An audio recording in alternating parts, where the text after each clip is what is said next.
स्वामी सर्वांना श्री स्वामी समर्थ. सकाळची वेळ आहे, देवपूजा झालेली आहे, त्यामुळे मी विचार केला की चला आता आज मंगळवार आहे, तर मंगळवारची आपली धनलक्ष्मी कुंचम सेवा जी आहे मी खरं काल पण केली, कारण काल जी आहे ती कालाष्टमी होती, त्यामुळे मी कालसुद्धा केली. आणि अशाच पद्धतीने तुम्हाला दाखवते मी की जसं मी पूजा करताना सगळ्या देवी देवतांना ज्या हार माळा घालतात बघा, हे आमची महादेवांची पिंड आहे, तर त्याच्यावर ही रुद्राक्षाची माळ असते. जर तुम्हाला सुद्धा हवी असेल आपल्या महादेवांच्या पिंडीवर नक्कीच रुद्राक्षाची माळ ही असायला हवी. तुम्ही बघू शकता इथे रुद्राक्षाची माळ मी घातलेली आहे. त्याचबरोबर जर बघितलं तर इथे ना आमच्या कोपऱ्यामध्ये एकदम जर कोपऱ्यात बघितलं तिथे नागदेवता वगैरे दिसतात तुम्हाला, तर तिथे ना आमच्या घरातले म्हणजे असं मी म्हणेल की ती देवांची सभा, देवांची बैठक अशी सभा म्हणून एक आहे ते, म्हणजे आता ते खूप जुनं आहे त्याच्यामुळे मला त्याच्याबद्दल असं काही खूप सांगता येणार नाही तुम्हाला, पण ते सुद्धा तिथे आहे. आणि त्यावर महादेवाची पिंड आहे, उजव्या सोंडेचा गणपती आहे, बरेच देवी देवतांची सभा असं आहे ते, म्हणून तिथे सुद्धा मी रुद्राक्षांची माळ घालते. त्याचबरोबर या ज्या छोट्या माळा आहेत बघा, देवी देवतांना गंध वगैरे लावल्यावर आपल्याला माळा घालायच्या असतात, तर एक ना आपल्या ताई आहेत ज्यांनी मुंबईवरून आपल्याकडून भरपूर साहित्य मागवलं होतं आणि त्यांनी भेटवस्तू म्हणून, भेटवस्तू असं नाही म्हणणार मी, म्हणजे असं म्हणता येईल की स्वामींच्या खूप मोठ्या भक्त आहेत त्या. आणि मला ना लोणावळ्यातले जे आपले स्वामी महाराजांचा जो मठ आहे ना, जिथे उभे स्वामी आहेत, ते खूप बघायची इच्छा आहे, म्हणजे इतकी इच्छा आहे ना, पण आजपर्यंत स्वामींनी योग नाही आणला बरं का तो मठ बघण्याचा. पण योग त्यांनी तो मठ बघण्याचा आणला नाही, पण सगळ्यात महत्त्वाचं तर स्वामी स्वतः त्या रूपात माझ्या घरी आले. बघू शकता तुम्ही, अगदी स्वामी स्वतः त्या रूपात घरी आले. आणि माझी खरं इच्छा झाली की स्वामींना पूर्णपणे आपण जे आहे ते आपल्या देवघरातच त्यांची छान स्थापना करूया. त्यामुळे स्वामींना अगदी छान आपल्या तिथेच, आता तुम्ही इथे बघितलं असेल मध्ये मी स्वामींची मूर्ती जी माझी पांढरी आहे, जी फायबरची आपण अशी म्हणतो ती आहे, तर ती मी वरती माझा कप्पा जो आहे तिथे ठेवली आहे. कारण काय होतं, काढघाल करायला किंवा वर खाली करायला थोडंसं मग ते अवघड जातं, आणि मग म्हटलं की चला स्वामींची ही मूर्ती आहे तर मग आपण म्हणजे ह्या रूपात स्वामी बसले तर मग आपण ही खाली ठेवूया आणि मग बाकीची म्हणजे ते जे आहेत ती वरती ठेवूया. मग अशा पद्धतीने जे आहे मी ती जी आहे त्यांची स्थापना वरती केले. वरती आपण एक दत्तांचा फोटो आहे बघा, आणि त्याचबरोबर वरती दत्तांचा फोटो आहे, गजांत लक्ष्मी आहे, म्हणून मग तिथे मी हे केलं. तर त्यामुळे मी जे आहे स्वामींची जी मोठी मूर्ती आहे म्हणजे त्यांची स्थापना वरती, आणि आपल्या ह्या स्वामींची म्हणजे स्वामी म्हटले की म्हणजे असं असेलही की तिथपर्यंत येण्याऐवजी मीच त्या रूपात तुझ्याजवळ येतो असं म्हणून ते स्वामी त्या रूपात म्हणजे आलेले आहेत.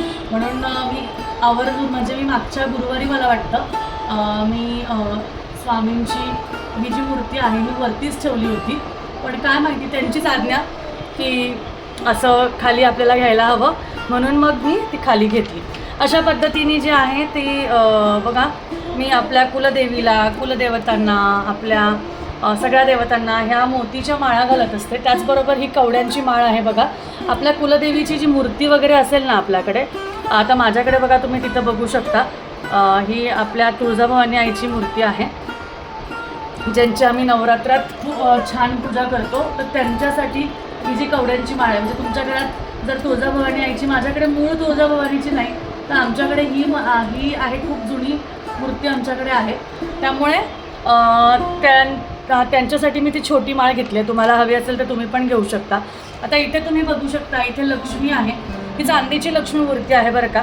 तर लक्ष्मी मातेला सुद्धा कमळगट्टा खूप प्रिय आहे, कमळ खूप प्रिय आहे, म्हणून कमळगट्ट्याची छोटी जी माळ आहे जी 27 मण्यांची असते, ती माळ मी तिच्या आजूबाजूला ठेवत असते. अशा पद्धतीने म्हणजे आपण कमळ वाहिल्याप्रमाणे 27 कमळगट्ट्याची जी छोटी माळ आहे ती मी तिथे वाहते. तर आता आज आहे मंगळवार, काल झाली अष्टमी, त्यामुळे कालची माझी पूजा झाली आहे, त्यामुळे आज मंगळवार असल्यामुळे आता तुम्हाला माहिती आहे मी माझं गंगाळपात्र असू दे, कुंचम असू दे, हे कधीही रिकामं करत नाही, मी भरूनच ठेवत असते, त्यामुळे रिकामं करत नाही. त्यामुळे तुम्हाला माहिती आहे की ते माझ्या देवघरात कायम असतो आणि मला ते काढून ठेवायला आवडत नाही. आणि तसं म्हणण्यापेक्षा, काढून ठेवायला आवडण्यापेक्षा मला समोर असलं की माझं असं वाटतं की रोज माझं दर्शन होतं, म्हणून मग मी ते करत असते. तर अशा पद्धतीने जी आहे आजची मंगळवारची देवपूजा वगैरे झाली, पण म्हटलं आता कुंचन सेवा करायची आहे, म्हणून मग आपण छानसा व्हिडिओ करू. पण आता हाच व्हिडिओ गप्पा मारता मारता बराच मोठा झाला आहे किंवा बराच मोठा होईलच. त्यामुळे फक्त ज्या काही थोड्याफार गोष्टी आहेत ते ह्या व्हिडिओमध्ये सांगते, आणि पुढचं जे आहे की ज्याच्यामध्ये मी कुंचन सेवा करून दाखवते ते मी पुढच्या व्हिडिओमध्ये तुम्हाला दाखवेलच. तर काही महत्त्वाच्या गोष्टी आहेत बरं का, कुंचन सेवे संबंधित काही खूप महत्त्वाच्या गोष्टी आहेत. बऱ्याच ताईंच्या खूप प्रश्न आहेत, त्या प्रश्नांचं उत्तर म्हणून तो व्हिडिओ असणार आहे. बऱ्याच ताईंच्या शंका आहेत कुंचन सेवेबद्दल, तर त्या शंकांचं निरसन म्हणून तो व्हिडिओ असणार आहे. त्यामुळे अजूनही तुम्ही आपल्या चॅनलला सबस्क्राईब केलं नसेल तर फटाफट सबस्क्राईब करून घ्या, म्हणजे तो व्हिडिओ जो आहे तो तुम्हाला बघायला मिळेल. आणि खूप महत्त्वाची माहिती आहे बरं का, त्यामुळे अजिबात चुकवू नका. मी तुम्हाला विनंती करेल, शेजारी सबस्क्राईबचं बटन आहे बघा, खूप छोटंसं बटन आहे, अगदी फ्री आहे, तुम्हाला त्याच्यासाठी काही पेमेंट वगैरे काही करावं लागत नाही. सो तुम्ही डायरेक्ट जे आहे सबस्क्राईब करा, सबस्क्राईब करून छान मला प्रतिसाद द्या. तुमच्या ताईसाठी एक छोटंसं तुमचं सबस्क्राईब माझ्यासाठी खूप मोठं गिफ्ट असू शकतं.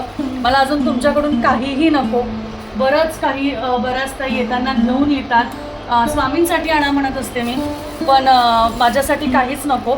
मला फक्त एवढंच हवं आहे की तुम्ही माझ्या चॅनलला, माझ्या इन्स्टाच्या पेजला त्याला फक्त फॉलो करा. आपले जे काही सणवार संबंधित व्हिडिओ असतील ते तुमच्याबरोबर योग्य माहिती बरोबर पोहोचेल. आणि अजून एक विनंती आहे, खूप छोटीशी विनंती आहे पण खूप महत्त्वाची आहे, की तुमचे जेवढे काही ग्रुप्स आहेत ना, ज्याच्यामध्ये तुमच्या भाऊ बहिणींचे ग्रुप असतील, मैत्रिणींचे ग्रुप असतील, तुमच्या परिवारातले ग्रुप असतील, तुमच्या ओळखीतले असतील, सोसायटीतले असतील, तिथे आपले ना हे व्हिडिओ शेअर करा. कारण आपले हे व्हिडिओ शेअर केल्याने काय होणार आहे, तर बऱ्याच लोकांपर्यंत आहे ना ही सात्विक माहिती पोहोचणार आहे. आणि ही सात्विक माहिती जर का सगळ्यांपर्यंत पोहोचली तर आज तुम्हालाही त्याचं पुण्य मिळणार आहे, की आज जेव्हा एखादी सेवा लोकांपर्यंत आपण जरी पोहोचवतो आणि आपण जेव्हा त्याचं माध्यम होतो ना, तर आपल्यालाही त्याचे फळ अचूक असे मिळतात. म्हणजे असं म्हणतात बघा, की आपल्याबरोबर जर आपण दुसऱ्याचंही चांगलं व्हावं अशी म्हणजे तुम्ही विनंती केली देवाकडे, की बघा माझं कसं चांगलं झालं आहे आणि ह्याच पद्धतीने सगळ्यांचं चांगलं व्हावं, असं जर का तुम्ही चिंतलं तर तुमचं कायम स्वरूपी देव तुम्हाला कधीच काही कमी पडून देत नाही. हा माझा म्हणजे खूप आधीचा असा माझा एक अनुभव आहे. त्यामुळे नक्कीच आवर्जून मी तुम्हाला एक विनंती करेल, की आपले व्हिडिओज तुमचे जे काही फ्रेंड्स ग्रुप असेल, पार्टी ग्रुप असेल, किटी ग्रुप असेल, जे काही असेल तिथे तुम्ही आवर्जून माझी विनंती म्हणून प्लीज शेअर करा तिथपर्यंत. आणि त्या शेअर करून त्यांना सबस्क्राईब करायला लावा, ठीक आहे. कारण हे बघा, सबस्क्राईब केल्याने मला काय फायदा असा होणार नाही, कारण सबस्क्राईब केल्याने काय पैसे मिळत नाही बरं का. बऱ्याच जणांना असं वाटतं की आपण सबस्क्राईब केलं म्हणजे त्यांना पैसे मिळतात. नाही, अजिबात असं होत नाही. सबस्क्राईब केल्याने पैसे नाही मिळत. आणि पैशासाठी यूट्यूबवर व्हिडिओज टाकणं हे तर मी कधीच बंद केलं आहे. का सांगू का, कारण मला असा अनुभव आला आहे की म्हणजे काय माहिती का, पण एक काही गोष्ट आहे, काल पण स्वामींशी मी तेच गोष्ट बोलत होते, की माझा असा एक अनुभव आहे की मला फक्त लोकांपर्यंत आहे ना सेवा पोहोचवायची आहे, म्हणून माझा हा यूट्यूबचा माध्यम आहे. म्हणजे आजकाल लोक फक्त व्ह्यूज किंवा ह्याच्यासाठी जे व्हिडिओज बनवतात, तर माझा हेतू आहे की, कारण तुम्ही बघा माझा कधीच असा रोज रेग्युलर व्हिडिओ नसतो. बरेच जण आहे ना त्यांना मंथली पेमेंट असतो किंवा मंथली पगार असतो, म्हणून रोजचे त्यांचे व्हिडिओज असतात. पण माझं म्हणजे मला जेव्हा सेवा माझी झाली किंवा माझ्याकडून झालं आणि सेवा पूजा करताना व्हिडिओज करायचे नसतात, खरं तर आपली सेवा दाखवायची नसते, पण मला असं वाटतं की तुमच्यापर्यंत त्या गोष्टी पोहोचाव्यात म्हणून मी ते व्हिडिओज करत असते. त्याच्या मागे कुठल्याही पद्धतीचा हेतू नाही. म्हणून तुम्हाला म्हणेल की फक्त आणि फक्त सबस्क्राईब करायला लावा. आणि का करायचं, तर आपल्याला लाखो लोकांपर्यंत आपण ऑलरेडी पोहोचलेलो आहोत. अगदी लाखो लोक, आपल्याला करोडो म्हणजे मी असं म्हणेल की भारतातल्या काय, जगातल्या काय, अगदी कानोकोपऱ्यापर्यंत मला तुमच्यापर्यंत पोचायचं आहे. आणि आपल्या सणवार, परंपरा, सेवा, पूजा, उपासना यांची सगळी माहिती मला तुम्हा सगळ्यांना द्यायची आहे. म्हणून ही विनंती, बाकी त्याच्या मागे कोणताही वेगळा हेतू नाही. म्हणून ही भोळी भाबडी माझी इच्छा आहे, तुमच्याकडून एक छोटंसं गिफ्ट म्हणूया असं मला हवं आहे आणि ते नक्कीच मला तुम्ही द्याल मला असं वाटतं. तर हे अगरबत्तीचं वगैरे पडलेलं आहे, आता ते पडतंच, त्याच्यामुळे काही आपण त्याला हे करू शकत नाही. तर चला मी आता पुढचा व्हिडिओ जो आहे तो कुंचम सेवेचा करते. तुम्ही बघताय तिथे कालच कुंचम सेवा झालेली आहे, त्यामुळे मी आज फक्त परत एकदा त्याला भरणार आहे आणि त्याचं पूजन करणार आहे. तर चला भेटूया पुढच्या व्हिडिओमध्ये. पण माझी विनंती लक्षात ठेवा आणि 10 लोकांपर्यंत 10 ग्रुप्सपर्यंत तुमचा हा व्हिडिओ शेअर करा आणि सबस्क्राईब करायला लावा आणि मला व्हॉट्सअपला स्क्रीनशॉट पाठवा. ठीक आहे, चला व्हॉट्सअपला कोणाकोणाचे स्क्रीनशॉट्स येत आहेत सबस्क्राईब केल्याचे आपण बघूया आणि भेटूया पुढच्या व्हिडिओमध्ये. तोपर्यंत काळजी घ्या आणि असेच आपले व्हिडिओ छान छान व्हिडिओ बघत राहा. श्री स्वामी समर्थ.